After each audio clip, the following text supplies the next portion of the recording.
پتا کیا پوچھتا ہے ملک میں کس کا گزارا ہے، میری نظروں میں دیکھو ملک کا دلکش نظارہ ہے، میرے ہاتھوں کی چھاؤں سارا ہے، لہو کے آخری قطرے ہندوستان پکارا ہے، میرا دل ہے میری جان ہے میری آنکھوں کا تارا ہے، میرا دل ہے میری جان ہے میری آنکھوں کا تارا ہے، ہندوستان ہندوستان ہندوستان ہمارا ہے، ہندوستان ہندوستان ہندوستان ہمارا ہے، ہمارے ملک میں ہندو مسلمان ساتھ رہتے ہیں، یہاں عیسائی کے کاموں پہ سکھ کے ہاتھ رہتے ہیں، ہمارے ملک میں ہندو مسلمان ساتھ رہتے ہیں، یہاں عیسائی کے کاموں پہ سکھ کے ہاتھ رہتے ہیں، ہماری سرحدوں پہ نوجوان دن رات رہتے ہیں، وہ آپس کی حفاظت کے لیے تیار رہتے ہیں، مٹا دیتے ہیں خود کو ہند ہم کو جان سے پیارا ہے، یہ ہندوستان ہندوستان ہندوستان ہمارا ہے، یہ ہندوستان ہندوستان ہندوستان ہمارا ہے، ترنگے کی بلندی کو جھکا سکتا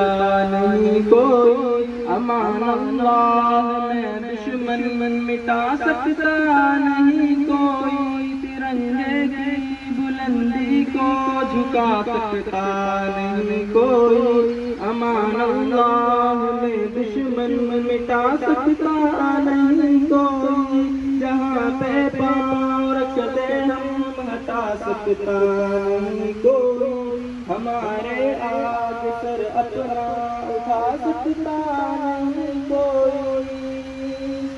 ہزاروں دشمنوں کا دشمن نے سر اتارا ہے، یہ ہندوستان ہندوستان ہندوستان ہمارا ہے، ہندوستان ہندوستان ہندوستان ہمارا ہے، ہندوستان ہندوستان ہندوستان ہمارا ہے، ہندوستان ہندوستان ہندوستان ہمارا ہے،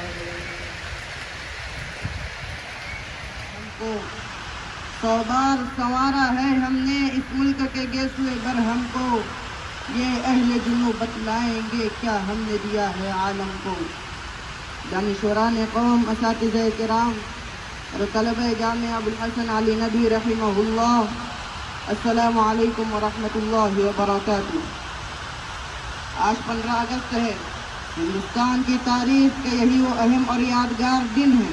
جب آج سے 75 سال پہلے ملک نے انگریزوں کے چنگل سے آزادی حاصل کی تھی، اور اس دن کو آزاد ہندوستان کا ہر آزاد و خود مختار شہری بلا تفریق مذہب و ملت پورے جوش و خروش اور فخر سے جشن آزادی کے نام سے مناتا ہے، اور اپنے بزرگوں کی طویل جد و جہد، صبر و استقامت اور آزادی وطن کے لیے بے مثال ایثار و قربانی کو یاد کرتا ہے۔ حضرات گرامی، یہ تاریخ ہند کا بہت بڑا المیہ ہے اور ہمارے لیے ایک عظیم لمحہ فکریہ کہ ملک کی آزادی کے بعد ہی سے ایک گروہ مسلسل سرگرم ہے کہ تحریک آزادی میں مسلمانوں کی قربانیوں اور سرفروشیوں کو تاریخ کے صفحات سے خرش کر مٹا دے، اور وہ اس میں بہت حد تک کامیاب بھی ہیں۔ چنانچہ نصاب کی کتابوں کو اٹھا کر دیکھ لیا جائے تو میری باتوں کا بخوبی اندازہ ہو جائے گا۔ اسی کا نتیجہ ہے کہ ہم میں سے اکثر مولانا ابوالکلام آزاد، خان عبدالغفار خان، محمد علی جوہر، رفیع احمد قدوائی وغیرہ کے علاوہ تحریک آزادی کے دوسرے مجاہدین اور رہنماؤں کے نام سے بھی واقف نہیں۔ اگر ہم سے حضرت شیخ الہند مولانا حسین احمد منی، مولانا حضرت نورانی، مفتی کفایت اللہ، مولانا احمد شہید دہلوی، مولانا حفظ الرحمان سہاروی، مولانا حبیب الرحمان لدھیانوی، چودھری افضل حق، سید عطا اللہ شاہ بخاری وغیرہ کے بارے میں پوچھا جائے یا دیگر علماء ہند کے کردار کے بارے میں سوال کیا جائے تو چند مخصوص لوگ ہوں گے جو کسی حد تک ان سے واقف ہوں گے، جبکہ ان میں سے ہر ایک نے آزادی وطن کے لیے کم از کم 5 سے 10 سال تک جیلوں کی پرمشقت زندگی گزاری۔ اگر ہماری غفلت و خود فراموشی کا ہی عالم رہا تو وہ دن دور نہیں جب ہم اپنے شاندار و تابناک ماضی سے کٹ کر رہ جائیں گے۔ اور یاد رکھیں، جو قوم اپنے ماضی سے کٹ جاتی ہے اور اپنی روشن تاریخ کو بھول جاتی ہے، اس کا وجود بحیثیت ایک قوم کے سبع ہستی سے مٹ جاتا ہے اور ایسے بدترین احساس کمتری میں مبتلا ہو جاتی ہے کہ اپنے گھر میں رہتے ہوئے بھی اسے اپنے کرایہ دار ہونے کا احساس رہتا ہے۔ عزیزان گرامی، آج جب آزادی کی تاریخ بیان کی جاتی ہے تو موہن کرم چند گاندھی سے شروع ہو کر مہاتما گاندھی پر ختم ہو جاتی ہے، گویا سن 1908 سے شروع ہو کر سن 1948 پر ختم ہو جاتی ہے، جبکہ آزادی کی تاریخ تو سن 1757 سے پہلے ہی شروع ہو جاتی ہے۔ سن 1613 میں مغل حکمراں جہانگیر کی اجازت سے انگریزوں نے سورت کے ساحل پر سب سے پہلے ایسٹ انڈیا کمپنی کے نام سے اپنا تجارتی مرکز قائم کیا۔ اس کے بعد دوسرے ساحلی مقام کلکتہ میں اپنے قدم کو جمایا۔ وطن عزیز کی دولت و ثروت، رعایا کی خوشحالی اور مالداری کو دیکھ کر ان کی نیت بدلنے لگی۔ انہوں نے اپنی فطری مکاری و عیاری اور شاطرانہ چالوں سے یہاں قدم جمانے شروع کیے اور چند سالوں میں بنگال کے حصے پر عملاً قابض ہو گئے اور لڑاؤ اور حکومت کرو کے پالیسی پر عمل شروع کیا۔ سب سے پہلے جس شخص نے اس خطرے کو محسوس کیا وہ مرشدآباد بنگال کے نواب سراج الدولہ تھے۔ انہوں نے سن 1757 میں پلاسی کے میدان میں انگریزوں سے جم کر مقابلہ کیا، لیکن اپنے ہی سپاہ سالار میر جعفر کی جبداری اور دھوکے بازی کی وجہ سے نواب کو شکست ہوئی اور انہوں نے جام شہادت نوش کیا۔ یہ آزادی کی پہلی لڑائی ہے جو ملک کی آزادی سے تقریباً 200 سال پہلے لڑی گئی۔ اس کے 7 سال بعد 22 اکتوبر سن 1764 کو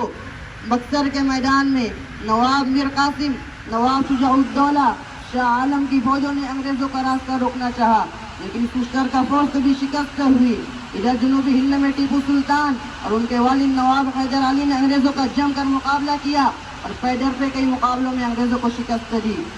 ٹیپو سلطان کی شجاعت و بہادری اور حوصلہ کو دیکھ کر انگریز سمجھ گئے کہ بغیر مکر و فریب کے اس پر قابو پانا ممکن نہیں، چنانچہ انہوں نے وہی کھیل کھیلا جو بنگال میں کھیلا تھا اور میر صادق کو غداری پر آمادہ کیا۔ بالآخر ٹیپو سلطان 4 مئی سن 1799 کو انگریزوں سے لڑتے لڑتے شہید ہو گئے۔ حضرات گرامی، ٹیپو سلطان ہی کی موت پر ایک انگریز جنرل نے یہ تاریخی جملہ کہا تھا کہ اب ہندوستان ہمارا ہے۔ ادھر سن 1803 میں انگریز فوجیں دہلی پر قابض ہو گئی اور مغل سلطنت لال قلعے تک محدود ہو کر رہ گئی۔ اس وقت یہ جملہ زبانوں پر مشہور تھا، سلطنت شاہ عالم از دہلی تاپ عالم۔ اسی وقت شاہ عبدالعزیز محدث دہلوی نے انگریزوں سے جہاد کا فتویٰ دیا تھا، جس پر اس وقت کے سبھی قابل ذکر علماء نے دستخط کیے تھے اور یہیں سے تحریک آزادی کی قیادت علماء کے ہاتھوں میں آئی۔ عزیزان گرامی، یہیں سے جہاد حریت اور آزادی کا دوسرا دور شروع ہوتا ہے۔ اس کی قیادت و سیادت علماء کرام کے ہاتھوں میں تھی۔ اس وقت تک میدان میں صرف ہم مسلمان تھے، ان کے بارے میں اس وقت کہا جا رہا ہے کہ اس ملک میں تمہارا کچھ نہیں۔ اسی دوران سن 1857 کو تاریخ انقلاب آزادی پیش آیا، جس میں علماء حق بلکہ بانیان دارالعلوم دیوبند نے قائدانہ کردار ادا کیا اور شاملی کے میدان میں بنفس نفیس تلوار لے کر انگریزوں کے خلاف میدان میں اترے، لیکن بدقسمتی سے یہ انقلاب ناکام ہو گیا اور انگریزوں نے چن چن کر مسلمانوں بالخصوص علماء اسلام سے اسے انتقام لیا کہ ظلم و بربریت کو پسند آ گیا۔ ایک انگریز مورخ کے بقول 14,000 سے زائد علماء کرام شہید کیے گئے۔ دہلی اور مغربی یوپی جیسے مردم خیز علاقے کا یہ حال ہو گیا تھا کہ کئی گاؤں تک کوئی جنازہ پڑھانے والا نہیں ملتا تھا۔ ان سب کے باوجود ان سرفروشوں کی زبانوں پر صرف یہی شعر تھا، سرفروشی کی تمنا اب ہمارے دل میں ہے، سرفروشی کی تمنا اب ہمارے دل میں ہے، دیکھنا ہے زور کتنا بازو قاتل میں ہے۔ دارالعلوم دیوبند کا قیام دراصل تحریک آزادی کے مرکز اور چھاؤنی کے طور پر ہوا اور جمعیت علماء ہند کا قیام بھی اسی سلسلے کی ایک کڑی تھی۔ 20ویں صدی کی دوسری دہائی میں گاندھی جی، مولانا محمد علی جوہر، مولانا عبدالباری فرنگی محلی وغیرہ کی قیادت میں ایک نئے دور میں تحریک آزادی داخل ہوئی. بالآخر بڑی قربانیوں، جانفشانیوں اور صبر و استقامت کے بعد ہندو مسلم اتحاد اور مشترکہ جدوجہد کی بدولت 15 اگست 1947 کو غلامی کی زنجیریں ٹوٹ گئی اور آزادی کا سورج طلوع ہوا. عزیزان گرامی، تحریک آزادی کا سب سے دردناک پہلو یہ ہے، جب کاروان آزادی اپنی منزل پر پہنچا تو ملک کی آزادی تقسیم کی خوفناک صورت میں ظاہر ہوئی اور اس نے ہندو اور مسلمانوں کے درمیان بہت دوری پیدا کر دی اور اس نے فرقہ پرست تنظیموں کو بہت تکلیف پہنچائی اور ان کے مشن کی کامیابی کا ایک ذریعہ بن گئی اور یہ تنظیمیں ایک منظم انداز اور پلان کی تحت پورے ملک پر چھاتی چلی گئی. جو دور بھی آیا کہ مرکز پر ان کی حکومت قائم ہو گئی، پھر تو ان کو کھل کر کھیلنے کا موقع مل گیا. ایک طرف تو جمہوری کردار اور سیکولر دستور کو ختم کرنے کی سازش اور تیاری ہو رہی ہے، تو دوسری جانب فرقہ وارانہ فسادات کے ذریعے ہندو اور مسلموں کے درمیان نفرت و عداوت کی خلیج پیدا کرنے اور اس کو وسیع سے وسیع کرنے کی ہمہ وقت کوشش جاری ہے. اس کے نتیجے میں ہندو مسلم اتحاد اور بین المذاہب رواداری کو سخت خطرہ ہے. محترم حضرات، انتہائی نازک وقت ہے. ایسے وقت میں ہم پر بالخصوص علماء کرام و اہل مدارس پر ضروری ہے کہ خواب غفلت سے اٹھیں اور اسلامی تعلیمات اور سیرت نبوی کے ذریعے فرقہ پرست عناصر کے ذریعے پھیلائے ہوئے شکوک و شبہات کو دور کریں اور انہیں اعلی اسلامی اخلاق و کردار سے اپنے آپ کے ذریعے اپنے آپ سے قریب کریں. غیر مسلم نئی نسل اور سیدھی سادی عوام کے سامنے ہندو تحریک آزادی کے ہندو مسلم لیڈران اور علماء کرام کے مثالی اتحاد کی تاریخ پیش کریں اور ماضی کی تاریخ کے اوراق ان کے سامنے لائے جائیں جہاں یہ دونوں قومیں شیر و شکر کی طرح رہتی تھی. نہ سمجھو گے تو مٹ جاؤ گے اے ہندی مسلمانوں، نہ سمجھو گے تو مٹ جاؤ گے اے ہندی مسلمانوں، تمہاری داستان تک بھی نہ ہوگی داستانوں میں. عشق و آزادی بہار زیست کا سامان ہے، عشق و آزادی بہار زیست کا سامان ہے. آزادی میرا عشق، آزادی میری جان، عشق میری جان، آزادی میرا ایمان ہے. عشق پر کر دوں فدا میں اپنی ساری زندگی، عشق پر کر دوں فدا میں اپنی ساری زندگی، لیکن آزادی پہ میرا عشق بھی قربان ہے. وآخر دعوانا الحمدللہ رب العالمین. سارے جہاں سے اچھا ہندوستاں ہمارا، سارے جہاں سے اچھا ہندوستاں ہمارا. ہم بلبلے ہیں اس کی، یہ گلستاں ہمارا، سارے جہاں سے اچھا ہندوستاں ہمارا. ہم بلبلے ہیں اس کی، یہ گلستاں ہمارا، سارے جہاں سے اچھا. غربت میں ہو اگر ہم، رہتا ہے دل وطن میں. غربت میں ہو اگر ہم، رہتا ہے دل وطن میں. سمجھو وہی ہمیں، سمجھو وہی ہمیں. دل ہو جہاں ہمارا، سارے جہاں سے اچھا ہندوستاں ہمارا، سارے جہاں سے اچھا ہندوستاں ہمارا. ہم بلبلے ہیں اس کی، یہ گلستاں ہمارا، سارے جہاں سے اچھا. پروت وہ سب سے اونچا، ہم سایہ آسماں کا. پروت وہ سب سے اونچا، ہم سایہ آسماں کا. وہ سنتری ہمارا، وہ سنتری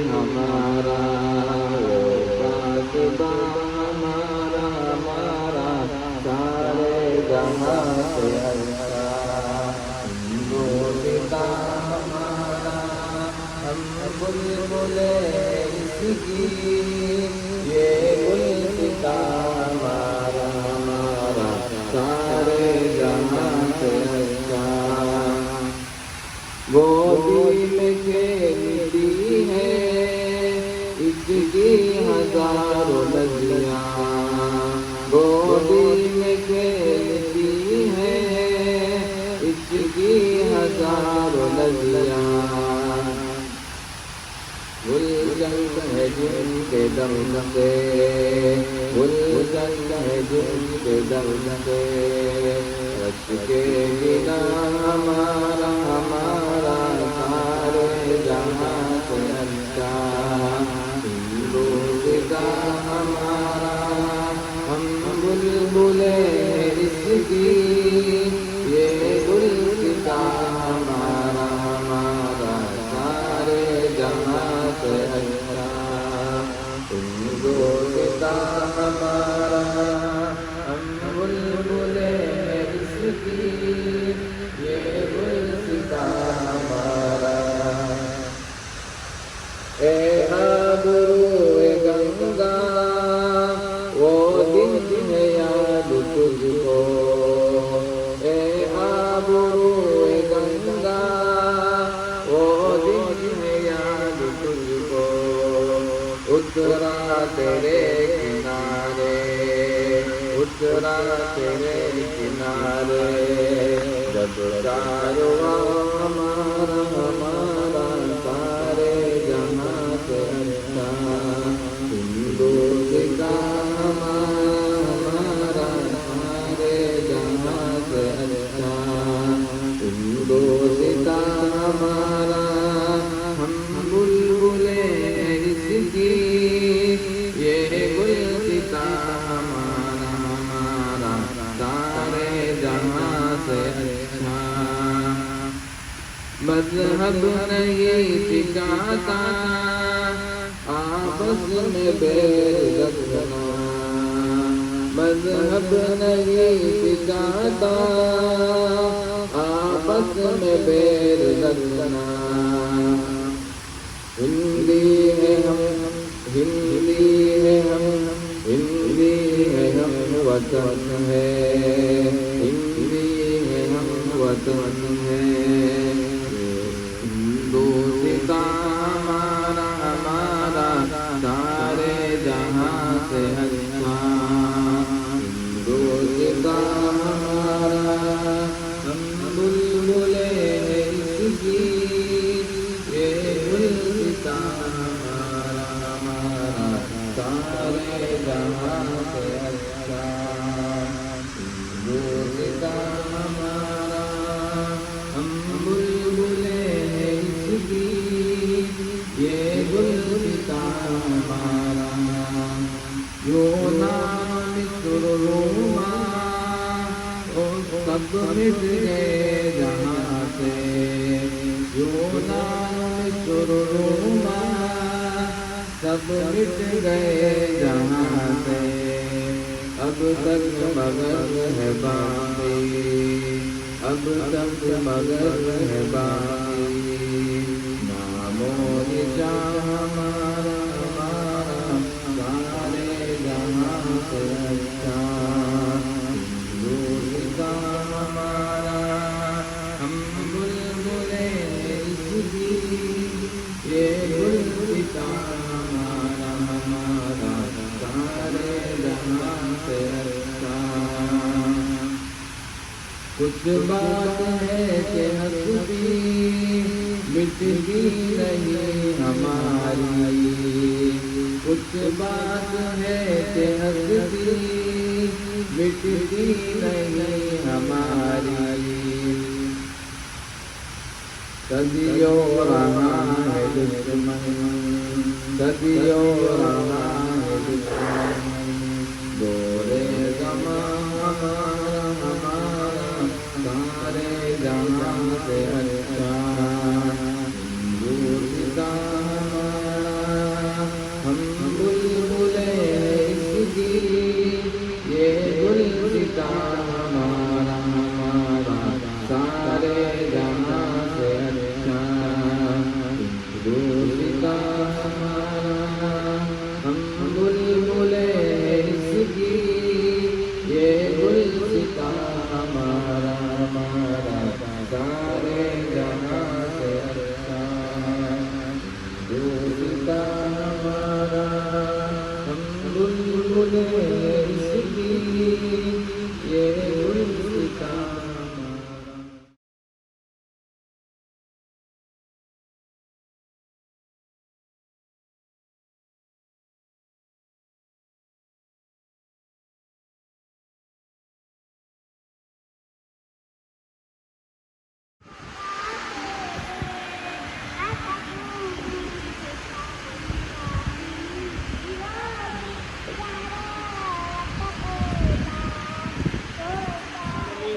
والصلاة والسلام على سيد الأنبياء والمرسلين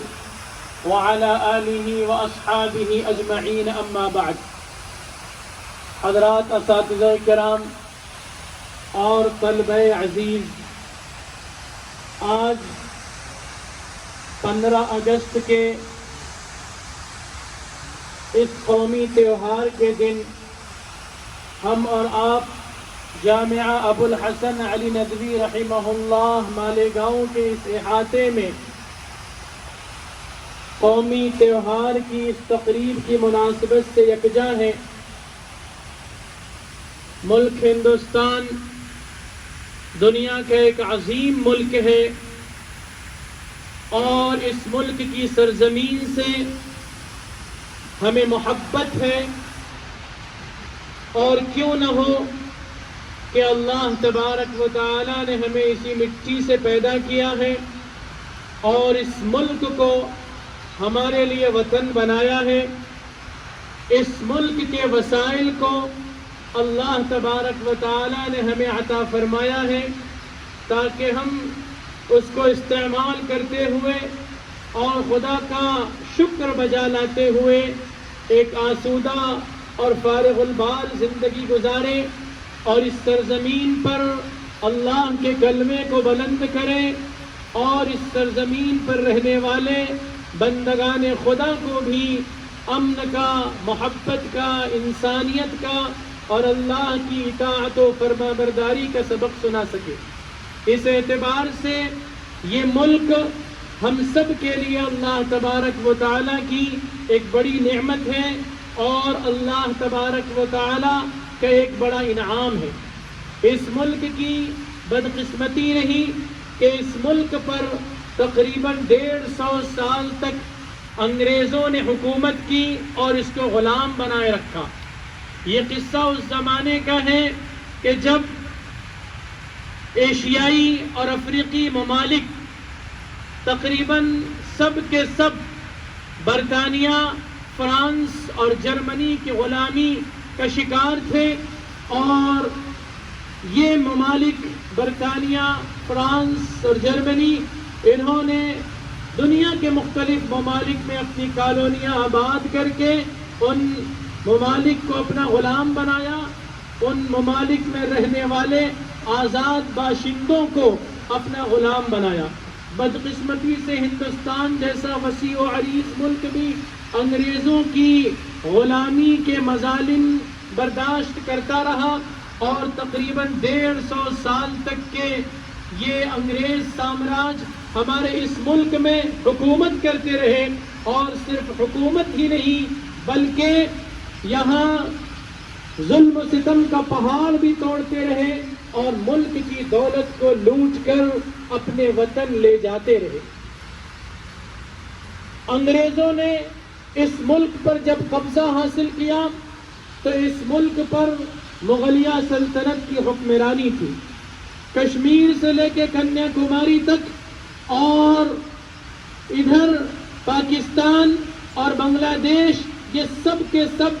بر صغیر جس کو کہا جاتا ہے، یہ پورا کے پورا متحدہ ہندوستان یہ دراصل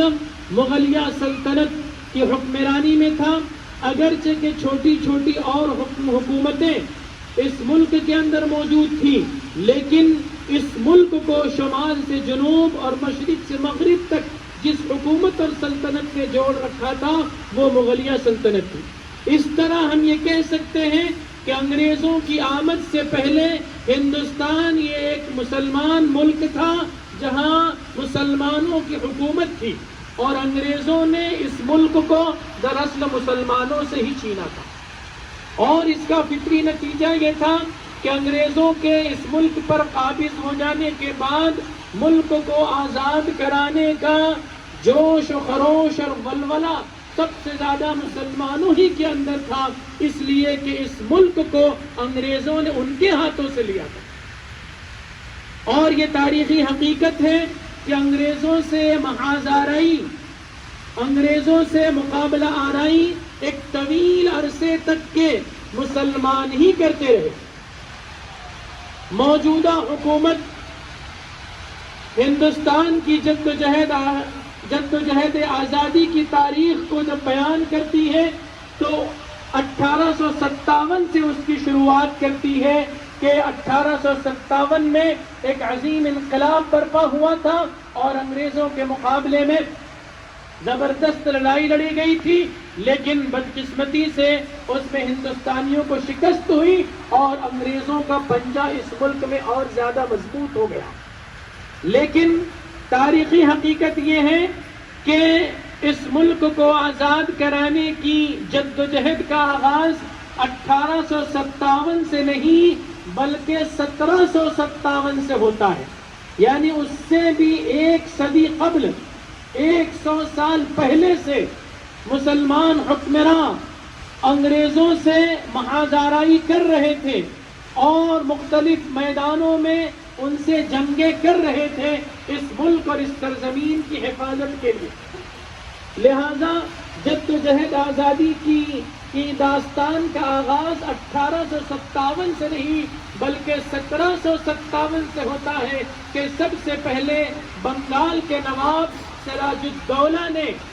پلاسی کے میدان میں انگریزوں سے زبردست محاذارائی کی تھی اور پوری طاقت اور قوت کے ساتھ مقابلہ کیا تھا۔ یہ 1757 کی جنگ پلاسی یہ جدوجہد آزادی کی پہلی منظم جنگ ہے، لیکن بدقسمتی سے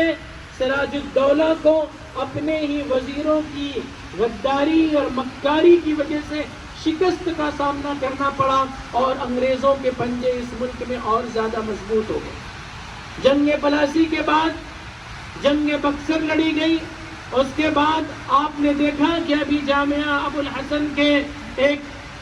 طالب علم حافظ محمد اسعد نے مسلمانوں کی قربانیوں کا بڑا دلاویز تذکرہ پیش کیا اور اپنی مختصر سی تقریر میں انہوں نے پوری تاریخ کو سمیٹ لیا کہ کس طرح مسلمانوں نے اس ملک کی حفاظت کے لیے اور انگریزوں کے ظالمانہ پنجے سے اس کو بچانے کے لیے کیسی کیسی قربانیاں دی اور کن کن محاذوں پر انہوں نے لڑائی لڑی۔ جنگ پلاسی ہو، جنگ بکسر ہو، شیر میسور، ٹیپو سلطان اور ان کے والد بزرگوار نے انگریزوں سے تقریباً 6 جنگیں لڑی ہیں اور ہر ایک میں وہ فتح یاب ہوئے۔ البتہ آخری کی جو جنگ تھی اس میں اپنوں کی غداری کی وجہ سے ٹیپو سلطان شہید رحمت اللہ علیہ شہید ہو گئے اور انگریزوں کے حوصلے اور زیادہ بلند ہو گئے۔ حضرت سید احمد شہید رحمت اللہ علیہ کی تحریک، جس کو تحریک شہیدین کہا جاتا ہے، یہ تحریک شہیدین بھی حضرت سید احمد شہید رحمت اللہ علیہ کی قیادت اور سیادت میں لڑی گئی۔ یہ بھی انگریزوں کے خلاف دراصل ایک مسلح جدوجہد تھی۔ تحریک آزادی کا یہ بھی ایک حصہ ہے۔ اس کے علاوہ ہمارے علماء کرام نے، ہمارے اکابرین نے زبردست قربانیاں دی ہیں اور ان سب کی شہادتیں خود انگریز وائسرائے، انگریز جنرل اور انگریز مورخین نے دی ہے۔ لہذا آج اگر مسلمانوں کی قربانیوں کو فراموش کیا جاتا ہے یا نظر انداز کیا جاتا ہے تو تاریخ سے جھٹلانا ہوگا اور تاریخی حقائق کا انکار کرنا ہوگا، اور کوئی انصاف پسند آدمی، کوئی آدمی جو صاحب ضمیر ہو اور وہ منصفانہ مزاج رکھتا ہو، وہ مسلمانوں کی قربانیوں کا انکار نہیں کر سکتا، اس سے صرف نظر نہیں کر سکتا۔ لیکن ضروری ہے کہ خود مسلمانوں کو اس بات کا علم ہونا چاہیے کہ اس ملک کی آزادی کے لیے ہمارا کیا حصہ رہا ہے اور ہمارے اکابرین کی کیا قربانیاں رہی ہیں۔ جن لوگوں کے نام ہندوستان کو آزاد کرانے والے سورماؤں کے طور پر لیا جاتا ہے، وہ اکثر وہ ہیں جو 20ویں صدی کے آغاز سے وہ جدوجہد آزادی کی تحریک میں شامل ہوتے ہیں۔ گویا یہ صرف 50 سال کا عرصہ یا 40 سال کا عرصہ ایسا ہے کہ جس میں برادران وطن کی بڑی تعداد اس تحریک میں شامل ہوئی اور پھر ہندو مسلمان اور تمام قوم اور مذاہب کے ماننے والے شانہ بشانہ اکٹھا ہو کر انہوں نے انگریزوں کے خلاف محاذارائی کی اور ملک آزاد ہوا۔ لیکن 1920ویں صدی کے آغاز سے قبل تقریباً 150 سال 250 سال تک کے بلکہ کہنا چاہیے تقریباً 1757 سے اگر ہم لیتے ہیں تو 50 سال اور پھر یہ پورے 100 سال 150 سال تک کے مسلمان تنہا تحریک آزادی کے اس میدان میں قربانیاں دیتے رہے، اور اخیر کے 40-50 سال میں برادران وطن کی بڑی تعداد اس میں شامل ہوئی۔ بہرحال ہم اس بات کا بھی اعتراف کرتے ہیں ایک انصاف پسند شہری کی حیثیت سے کہ اس ملک کو آزاد کرانے میں تمام مذاہب اور تمام قوموں کے لوگوں کی قربانیاں شامل رہی ہیں، اور یہ ملک ہندوستان کا یہی امتیاز ہے کہ یہاں صدیوں سے مختلف مذاہب اور مختلف قوموں کے لوگ آباد ہیں، اور وہ اس ملک میں امن کے ساتھ، محبت کے ساتھ، اخوت اور بھائی چارے کے ساتھ رہنا چاہتے ہیں، اور اسی چیز نے اس ملک کو بڑا خوبصورت بنایا ہے۔ ساری دنیا کے اندر اس کی نیک نامی اسی اعتبار سے ہے کہ یہاں الگ الگ مذاہب کے ماننے والے، الگ الگ بولیوں کے بولنے والے، الگ الگ تہذیب و ثقافت کو برتنے والے لوگ یہ بھائی بھائی بن کر رہتے ہیں۔ آپ پورے ملک ہندوستان کا جائزہ لے لیجئے، یہاں کے الگ الگ صوبوں کا جائزہ لے لیجئے، ہر صوبہ اپنی تہذیب و ثقافت اور اپنی زبان کے اعتبار سے الگ ہے، ان کا کلچر الگ ہے، ان کی بولیاں الگ ہیں، ان کے مزاج میں بھی فرق ہے۔ آپ شمال اور جنوب کی ریاستوں کا تقابل کر لیجئے، آپ مشرق اور مغرب کی ریاستوں کا تقابل کر لیجئے، نہ جانے کتنی کتنی بولیاں بولنے والے اور کتنی تہذیب و ثقافت کے ماننے والے اور کتنے مذاہب کے ماننے والے لوگ اس ملک میں رہتے ہیں، لیکن ان سب کے باوجود اخوت و محبت اور بھائی چارے کے جذبے نے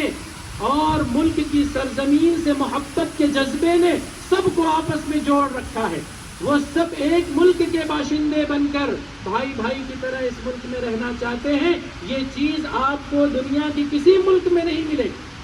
دنیا کے کسی اور ملک میں آپ جائیں گے، آپ کو وہاں پہ ایک یا دو مذہب کے ماننے والے لوگ نمایاں نظر آئیں گے، سب کی تہذیب اور ثقافت یکساں نظر آئے گی، کوئی ایک زبان ہوگی، کوئی ایک بولی ہوگی، لیکن جتنے بڑے پیمانے پر یہاں اس ملک کے اندر تہذیب و ثقافت اور زبان اور مذاہب کا فرق ہے، یہ دنیا کے کسی اور ملک میں آپ کو نظر نہیں آئے گا۔ اس اعتبار سے بھی ہمارا ملک بھارت یہ سب سے زیادہ ممتاز ملک ہے ساری دنیا کے اندر۔ انگریزوں سے آزادی حاصل کر لینے کے بعد ہم اس ملک کے آزاد باشندے قرار پائے، اور ملک کی تعمیر و ترقی کے لیے ہمیں مواقع حاصل ہوئے، جس کا تقاضا یہ تھا کہ اس ملک کے اندر رہنے والے تمام باشندگان ہند مل جل کر اس ملک کی تعمیر و ترقی میں حصہ لیتے، اور اس ملک کا جو امتیاز تھا اس امتیاز کو باقی رکھتے۔ لیکن افسوس کی بات ہے، بڑے افسوس کے ساتھ کہنا پڑتا ہے کہ جن امیدوں اور تمناؤں کے ساتھ، جن آرزوؤں کے ساتھ مجاہدین آزادی نے اس ملک کو آزاد کرایا تھا، وہ امیدیں اور وہ آرزویں پوری ہوتی ہوئی نظر نہیں آتی۔ اس ملک کے اندر فرقہ پرستی کا عفریت یہ جو ہے جڑ پکڑ رہا ہے اور طاقتور اور قوی ہوتا چلا جا رہا ہے، اور لسانی عصبیت اور تہذیب و ثقافت کی عصبیت اور مذہب کی عصبیت اور فرقہ واریت یہ جو ہے پنپتے جا رہی ہے، جس سے اس ملک کا بھائی چارہ متاثر ہو رہا ہے۔ اس ملک کے اندر امن و امان کی جو فضا رہنی چاہیے وہ متاثر ہو رہی ہے۔ تمام محبان وطن کی یہ ذمہ داری ہے، اس سرزمین سے پیار کرنے والوں کی یہ ذمہ داری ہے کہ اگر وہ اس ملک سے سچی محبت کرتے ہیں، اس سرزمین کا وہ حق ادا کرنا چاہتے ہیں، تو اس ملک کے اندر امن و محبت اور اخوت اور بھائی چارے کی فضا کو برقرار رکھنا ہوگا، اور نفرت کی آندھیوں کو ختم کرنا ہوگا، اور محبت کے دیپ جلانے ہوں گے۔ اس ملک کے ہر شہری کو عزت اور احترام کی نگاہ سے دیکھنا ہوگا، ان کو محبت کی نگاہ سے دیکھنا ہوگا، اور ملک کی تعمیر و ترقی میں سب کو ساتھ لے کر چلنا پڑے گا۔ جب تک کہ ملک کے تمام باشندے ایک ساتھ نہیں آتے ہیں، یہ ملک کبھی حقیقتاً ترقی نہیں کر سکے گا۔ اس ملک کی آزادی کے حصول کے بعد یہاں کی آزادی کی حفاظت ایک بڑا چیلنج ہے۔ 15 اگست 1947 کو جب اس ملک کے اندر آزادی کا سورج طلوع ہوا